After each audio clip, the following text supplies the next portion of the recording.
All right. Okay. Good morning, everyone, and welcome to Daily Devotion with Beez. I'm your host, Beez the Chaplain. Straight off the bat, I'm seeing that there's a delay in the Twitch and there's a bit of lag and the quality's trash. So off to a great start, aren't we? But that's all good. God will sort it out. Thy will be done, Lord. Thy will be done. Good morning, Warden of the Sand.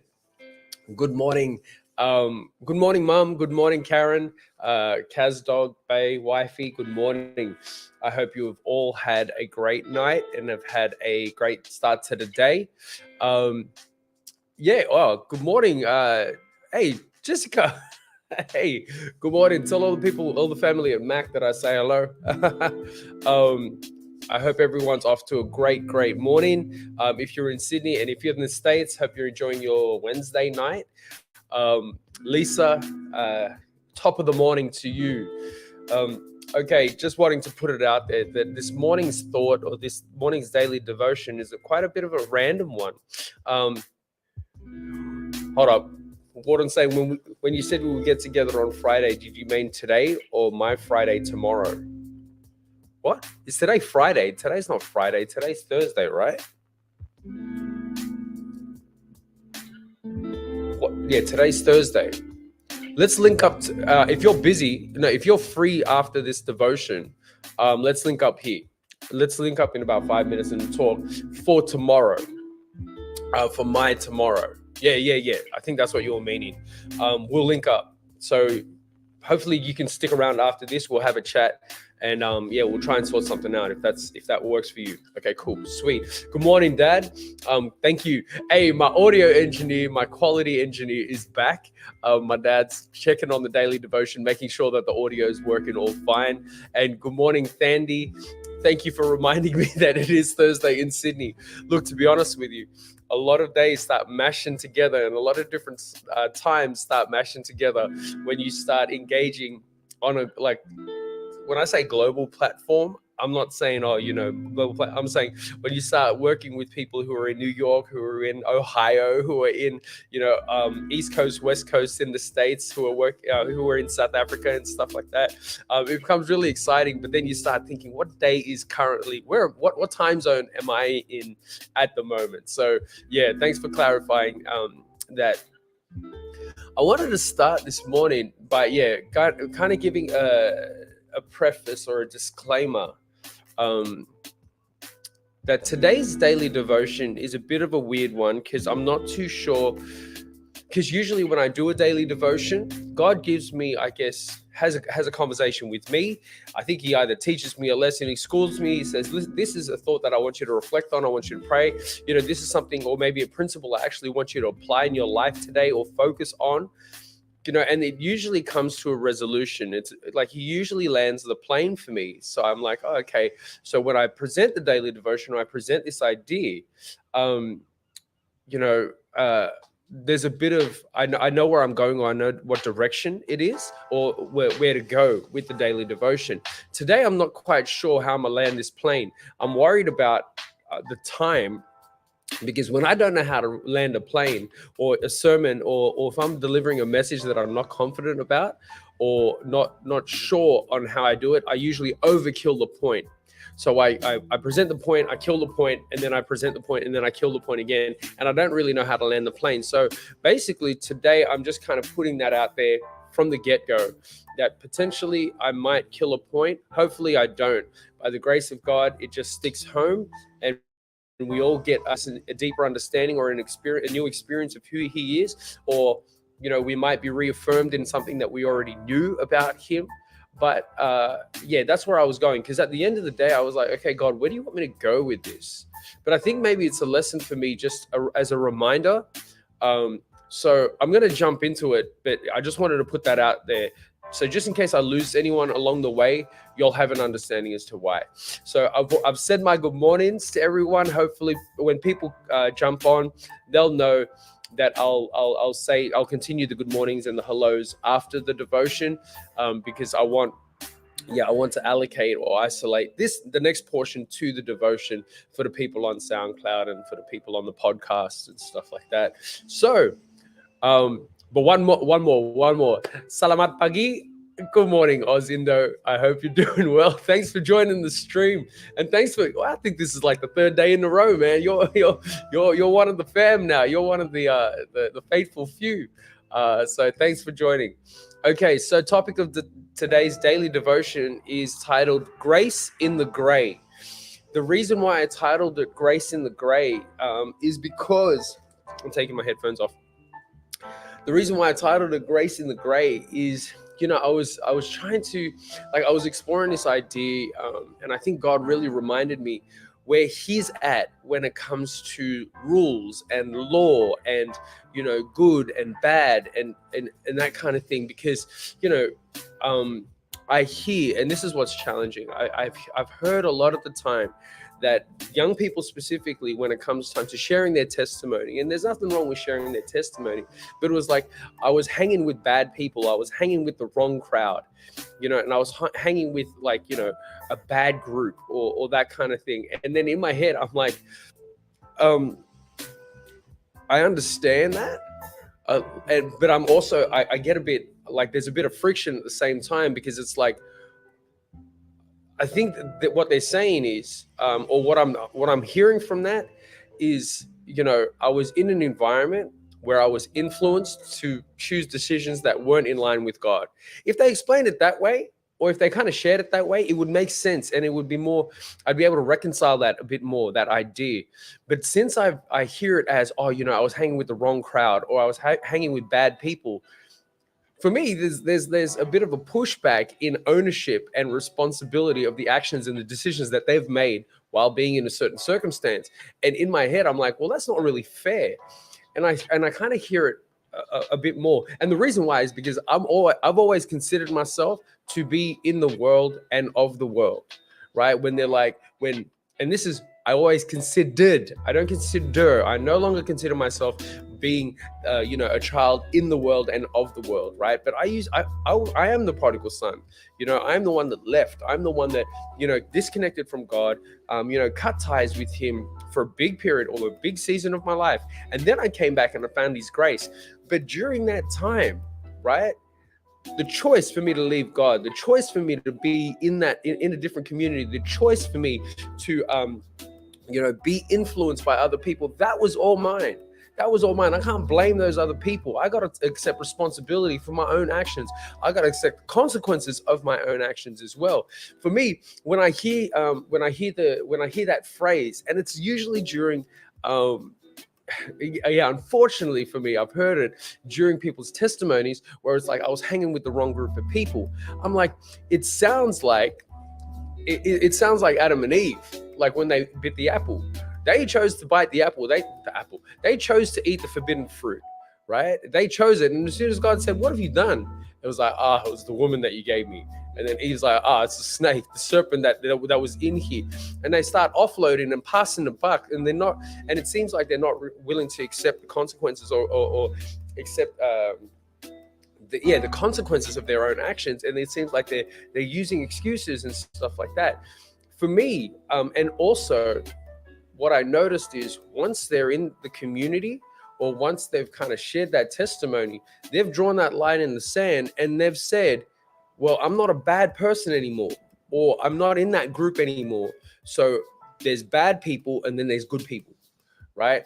There's bad and then there's good. And in my head, I'm like, I don't think it works that way. I don't think we're in that. And I don't think God sees that, right? It's, hate the sin, love the sinner, right? So we need to separate that too. We need to understand that there is a difference, right? For all have sinned and fall short of the glory of God. So technically, when it comes to bad people, I'm like, well, no. And ultimately, in those environments, God is still there. And for me, that's what I wanted to highlight today. Because when Jesus walked the face of the earth, there was this pastor that I was watching on TikTok, right? And somebody, no, I'm not going to say that. The idea that the pastor was trying to say is that Jesus wasn't Jesus didn't hang around with the sinners. The sinners hung around with Jesus, right? Because that's where they found grace. That's where they found compassion. That's where they found love. That's where they found mercy, right? And yes, just the kindness and gentleness of Christ, right? Of God. I somewhat disagree, because in my head, I'm like, for God came to seek and save the lost. So he wouldn't go and just hang out with the people who think that they were saved or who were already saved. He was like, no, my role is to go and seek and save the lost. So he went out and intentionally hung out with people who were the social outcasts, who were the ones that were separated. And I want to refer to a passage today that's found in Luke chapter 18, verse 9 to 14. And this is a parable which is right before the story of Zacchaeus, right? And I find it really interesting that God leads this passage, or paves the path for this passage to be heard, right? Just before a real life event. So Luke chapter 18, verses 9 to 14, it says this. It says, the parable of the Pharisee and the tax collector. To some who were confident in their own righteousness and looked down on everyone else, Jesus told a parable. So all of a sudden, Jesus is very intentional and targeting who he wants to speak to. And it's people who are confident in their own righteousness and look down on everyone else. So it's the people who have drawn that line in the sand, not because they've drawn the line, but no. So for me, to ensure and to validate the fact that I am saved now, or I'm righteous now, or I'm good now, I need to draw that line to point where the bad people are, and to kind of convince myself I'm no longer a bad person because I'm out of that environment. So for me, that I'm like, I think God might be talking to them, right? The people who are willingly and wanting to draw that line, where God is saying there is no line. Let's continue. It says, Jesus told this parable. 2 men went up to the temple to pray, one a Pharisee and the other tax collector. The Pharisee stood up and prayed about himself. See, I also like that is part of the passage, right? Where he's praying but the prayer is about himself. And Jesus is actually saying, focus on the prayer, that though he's praying, and for the people on the podcast, I'm using the bunny fingers, the quotation marks, though he's praying, it's saying the words that he's using, he's acknowledging self, right? His self-righteousness. He's acknowledging what he's doing and not what Christ is doing, though Christ is part of the prayer, or though God is mentioned in the prayer. He said, the Pharisee stood up and prayed about himself. God, I thank you that I am not like other men, robbers, evildoers, or adulterers, or even like this tax collector. I fast twice a week and give a tenth of all I get. But the tax collector stood at the distance. He would not even look up to heaven, but beat his breast and said, God, have mercy on me, a sinner. I tell you that this man, rather than the other, went home justified before God. For everyone who exalts himself will be humbled, and he who humbles himself will be exalted. The reason why I titled this passage, Grace in the Gray, is because for the people who want to make that black and white, for the people who want to say good and bad, I'm a good person because I used to hang out with the bad people or the wrong crowd, that makes it really tough. It makes it really tough for those people to experience the grace of God if they continue to be seen as bad people, or if they continue to be seen as the bad. I used to be like, but honestly, let's be real with ourselves. It's the reason why I was over there is it was because I was influenced. I didn't have a relationship with God. I didn't have a connection with God. And so I was influenced by them, and they chose, and they were making decisions that weren't in line with God. But we were all part of that. We were all responsible. We were all accountable. And the consequences, whether we dealt with them or not, it was all on us. I'm not going to come out of that now and blame other people. No.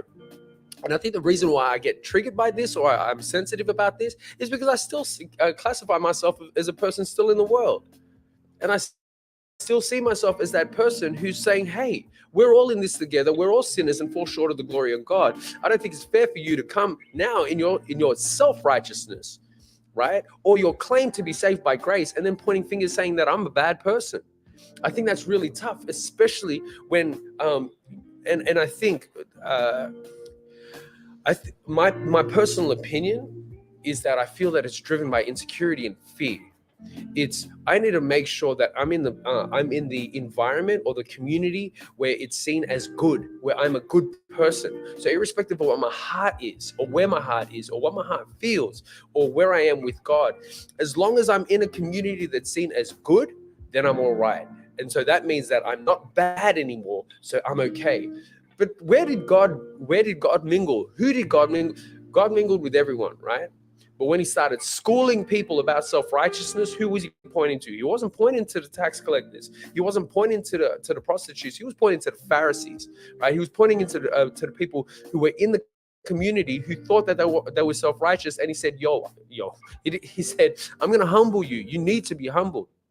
What I like about God is that when you look at the story when you look at the story of Zacchaeus, that's found in chapter 19, the very chapter after that parable is written, right? It talks and it just brings up a story of a Pharisee, of a tax collector, right? Zacchaeus, when Jesus is sharing this parable, I'm rambling, right? But I feel that God's getting me somewhere. But when we read the parable, right, we only get a glimpse of there's a tax collector, and he actually says, God have mercy on me, a sinner. But you got this Pharisee who's saying, I'm like this, I'm glad I'm not like this tax collector. And then the very next chapter shows us an example of a real tax collector. And this is Zacchaeus. Zacchaeus is a short man. And scholars have said, and people who've done research said he's actually that's what kind of fueled his insecurity, that people saw him as little man. So he had like little man syndrome, like that kind of had to kind of come across as more boisterous and big and stuff to kind of prove or counter the fact that he was so small. He was a tax collector, so he was seen as a traitor to his Jewish community. He was an outcast. He couldn't worship in the temple because he was not allowed, because he was seen as that traitor, as an exile. He was seen as a scum of the earth to the Romans, because he's like, well, you're betraying your own people by collecting money for Caesar. So he wasn't even accepted anywhere, right? And so all of a sudden, for me, when you start looking into that circumstance, you can't just write him off as a bad person. You can't just write him off as, he's a tax collector. He's an evil tax collector. No, there's probably a lot more. As just in that small glimpse of understanding Zacchaeus, right? You think to yourself, okay, he's got a story behind him. There may be reason as to why he's in this situation. And the more gray that's there, the more reason I think, okay, that's why Jesus said to him, Zacchaeus, get down from that tree. I must be with you. That's what I love about God. That's what I love about Christ, is that Christ is found in the gray. Grace is found in the gray area. It's not black and white. When people are starting to say black and white, Jesus is like, no. The closer you are to a circumstance, the closer you will see the gray, and the closer you will understand the reason for grace, right? So, and then Zacchaeus goes home, right? Jesus has lunch with Zacchaeus, or a brunch, depending on what time of day it was. And all of a sudden, just by one simple interaction with grace, this celebration of who Zacchaeus is, because Jesus called him by name. He didn't in the previous chapter. He didn't, like the Pharisee, he wasn't referred to as, this tax collector. No. Jesus met him where he was, said Zacchaeus, called him by name, not called him by his sin, not called him a bad person. He just said, Zacchaeus, I must be with you. I must spend time with you. Come down from that tree. In that interaction and that during that meal, Zacchaeus' life is changed and transformed to the point where, because he's experienced grace, he's gone out and said, hey, not only am I going to pay back what I've done, but I'm going to pay back 4 times over, right? Because of this experience of grace, because that's where grace is found. Grace is found in the gray. So I guess my word of encouragement is, maybe it is a word of encouragement. Maybe it's not a word of encouragement. Maybe it's a reminder.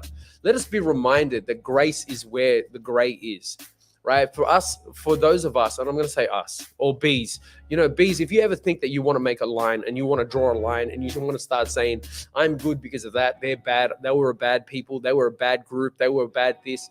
Just think about the influences. Think about, you were part of that group and you were influenced by them. You made your decisions in that area, right? For all have sinned and fall short of the glory of God, right? But what I love about Jesus, when he came to earth, though he had every right to be on the good side, he had every right. Where was he found? He was found in the gray. He was found where the line starts getting blurry, because he was willing to go into that environment and say, how can I be present? How can grace be present? How can mercy, compassion, love be present there? And that's where grace is found. Then, because the thing is, had we continued to live in this environment where we're continuously saying, thank God I'm not like that, thank God I'm not like that, thank God I'm not like that, where would we be now? Well, we'd just be in a small community, and that's it. We'd just be in a bubble, right? Jesus Christ was never in the bubble. He never made the bubble. He said, if there is a bubble, it's a bubble of sinners that need to be saved, right? So let's break down these walls. Let's start erasing these lines that we're drawing in the sand to make us safe in where we are. And let's go and blur these lines so we can go and find grace. Because the more that we understand someone else's story, the more God will start revealing in us that we're not perfect, that we are in need for more grace, right? If anything, if God is showing us, if God is showing us a gray area, he should, I would say, in our lives, we should allow him to reveal in us the work that he still needs to do in us, so we can find grace, right? Because it can't just be black and white. Because God is saying, for those who are saying, I'm white and I'm on one side, they're on that side. No. Grace is not found there. Grace is not found for you, and grace is not found for that other person, right? So the more that we journey with one another, the more that we build relationship with one another, the more that there's gray, for me, that's where grace is found. I'm going to leave it at that. I hope that you, if you didn't receive a blessing, I understand. I think this was just an idea for me, because I'm just getting really, not tired, but it saddens me where we're still playing this compare game. And that compare game is not a celebration of faith. And it's not a celebration of, of Christ and his grace. It's this celebration of, I'm not a bad person anymore.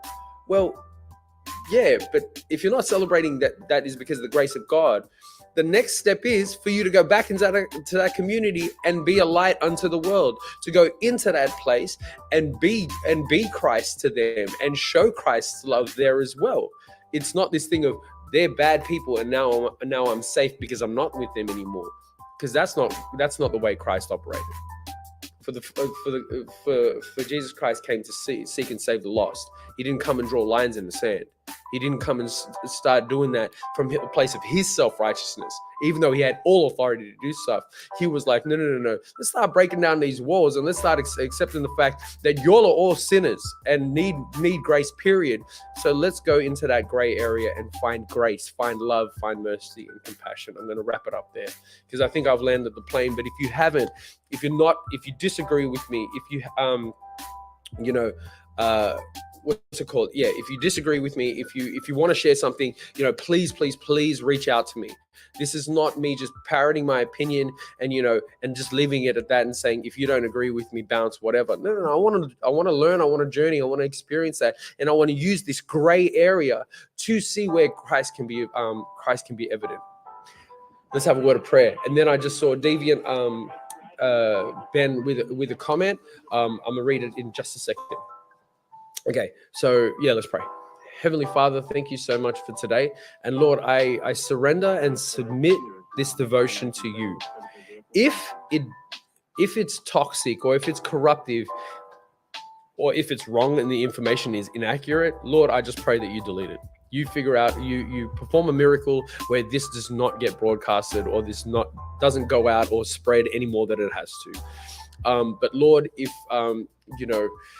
this is spirit driven, Lord, I pray that you just transform it in a way that the spirit can be evident. Not where my opinion can be shown or anything, but based on my experience, may the Spirit just drive and hit home a message of hope and love, and a reminder that we are all sinners and fall short of the glory of God. So we are all in need of grace. Lord, I pray that you be with everyone's journey as individuals, so you can show us how far we have come, that though we may be influenced by other people or other being in particular environments that lead us away from you, Lord, I pray that we accept the responsibility of that. We accept the decisions that we've made and accept the consequences of that, but also understand that it's in those areas where grace is found, where your mercy is found, where your forgiveness is found, where repentance begins. So Lord, I pray that we don't intentionally go look for those places so we can accept your forgiveness, like Paul says in Romans, but we can go and celebrate you in those places so others are drawn to you because of our testimony, because we have found grace in the gray area. I pray that you continue to bless and guide each and every one of us. And once again, if I've caused offense in this message, I ask for your forgiveness. I ask for the forgiveness of others as well. And I pray that this is a place of healing and collaboration and reasoning together, and not a place of disconnection. Please be with us now. I ask this all in your loving name. Amen. All right. So first and foremost, I want to say, Deviant, thank you for just being willing to comment. I love interaction. I love things. By the way, I will. Hey, hope you afternoon, Beez. Okay, so that just showed me that you're not in Australia, but you might be in the States somewhere. Glad to see you on that channel. Glad to see you on that channel, on your YouTube channel. Hopefully you're still doing stuff with that. Okay, so Deviant came up and said, if you haven't read Extreme Ownership, I got to loan you that book. Ben, if there's like a podcast or like an audio book or maybe a video on it, send that one my way first, or send me the link.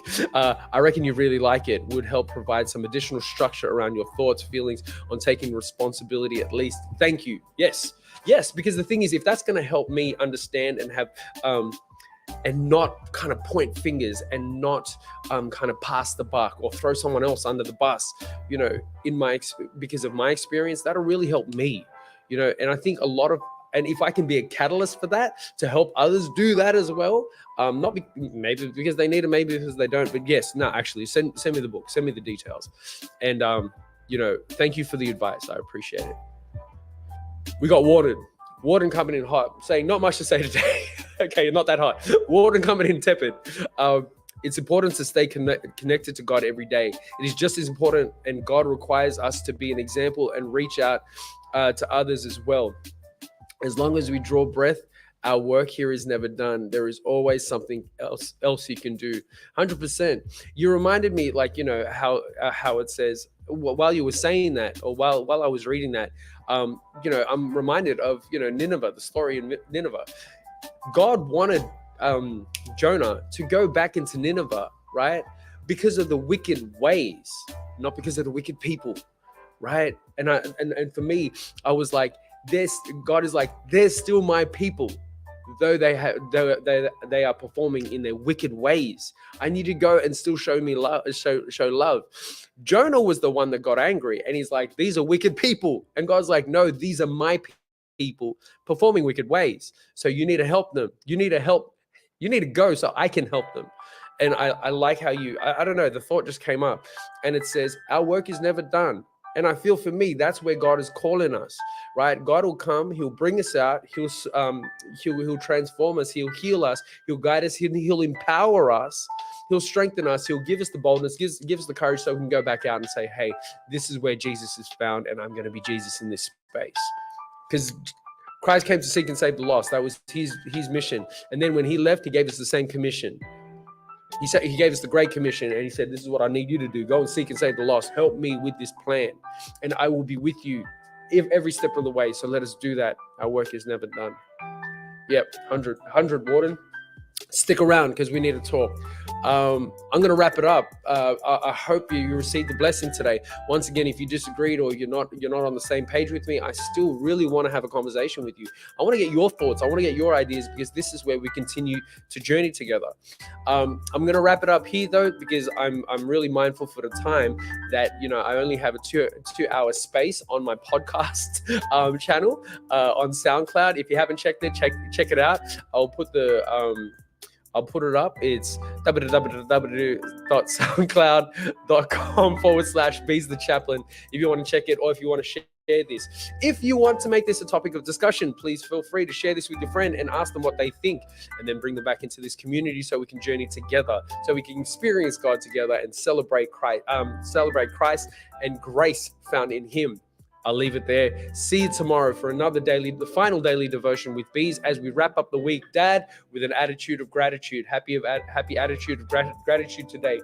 Okay, no. I gotta read this. Hey, we got Oz Indo dropping in a comment. I'm gonna read this out loud.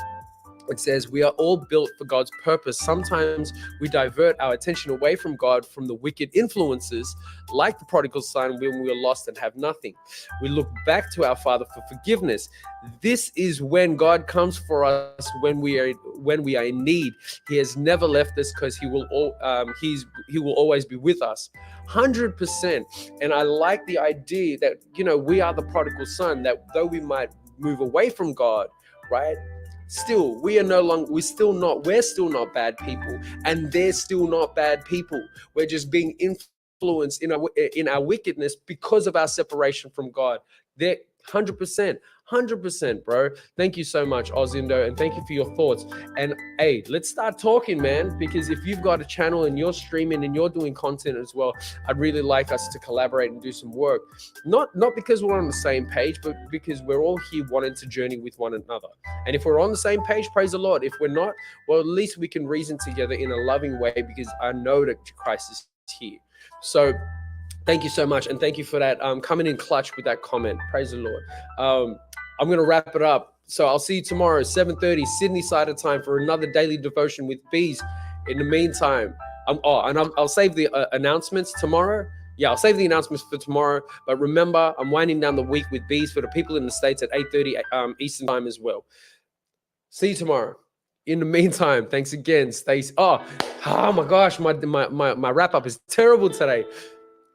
Thank you for joining me on Instagram, Facebook, Twitch, and YouTube Live. Deviant, thanks for coming in with the icons, right? We got Ozindo dropping this one. Hey, and we got that's it. Love it. All right. Thank you so much for your support, everyone. See you tomorrow, 7:30 Sydney side of time. In the meantime, stay safe, stay blessed. Peace out. Much love. Okay. Now, for the people who are still on, we are going to raid Susie.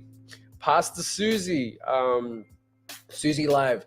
Brother's playing, yeah, are we good? Okay, brother's playing Final Fantasy.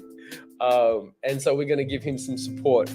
So thank you for joining. I'm going to wrap this up here. So I'm going to go on mute, and then I'm going to raid him. So have a great day, everyone. Stay safe. God bless. I'm out.